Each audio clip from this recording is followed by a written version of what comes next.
Сая нэг үг гарч ин доголдол гинэ. Хуулийн доголдол. Бас үгээ бодож хэлэх хэрэгтэй хаа. Энэ хуулийн доголдол уу, менежментийн доголдол уу? Өнөөдрийн тулгамжийн асуудал чинь цоош нь ерөөсөө биш. Ковидын үеэр 2020 онд цагаадан дээр овоолго дүүрсэн яг адилхан бид нар асуудалтай тулгамдж лээс.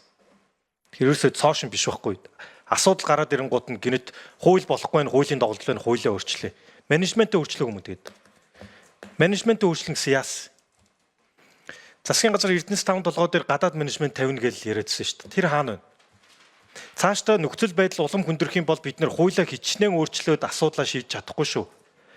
Тэрийг хэн шийдэх вэ юм бол менежмент шийдэх хэрэгтэй байхгүй. Менежментийн асуудал шүү.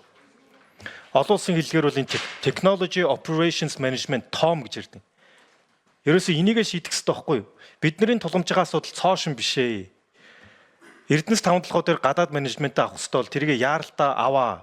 Цаашдаа асуудал улам хүндрэх нь ойлгомжтой байна. Энийгээ өнөөдөр бид нар энэ хуулийн одоо таны хэлж байгаагаар хуулийн доголдлороо энэ нэмэлт өөрчлөлт оруулахаар хамаг асуудал шийдэж байгаа юм шиг юм яриад энэ асуудал шийдэхдэггүй шүү.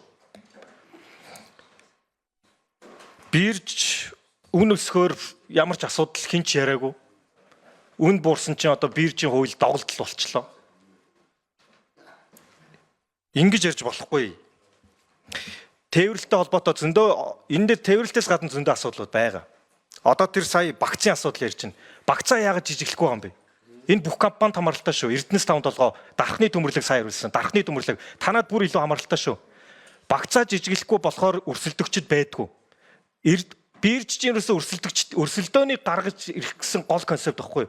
Багцаа томруулчаар тэрийг барьцаагаа тавьж чадах ганц хоёрхан компанитай нуглаа үүсгэх амархаа.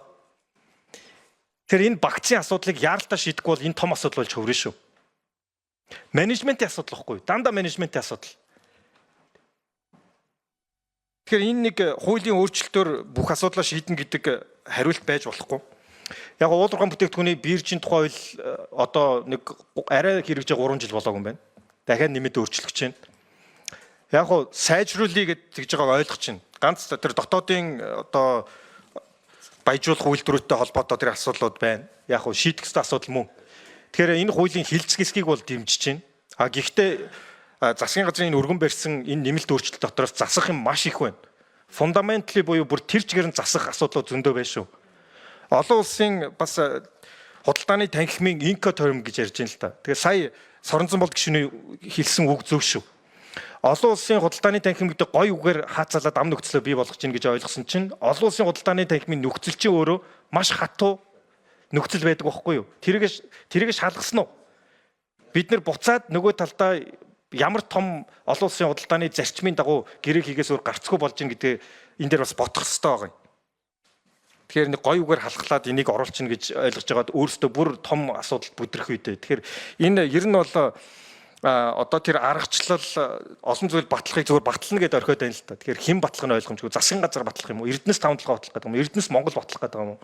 Гэх мэтчлийн энэ хууль ерөөсөө түүхий орж ирж байна л та. Тэгэхээр ажлын хэсэг гараад энийг нэлээд сайжруулж өөрчлөхгүй бол энээс гарах үр дагавар нь буцаад Монгол улсад маш том эрсдлийг дагуулна шүү дээ. Хамаг болохгүй зүйл нүүрсэн дээр гардаг. Ойлгомжтой. Яагаад гэх юм бол нүүрсэн дээр хамгийн том бизнес хэрэгэлдэг байхгүй.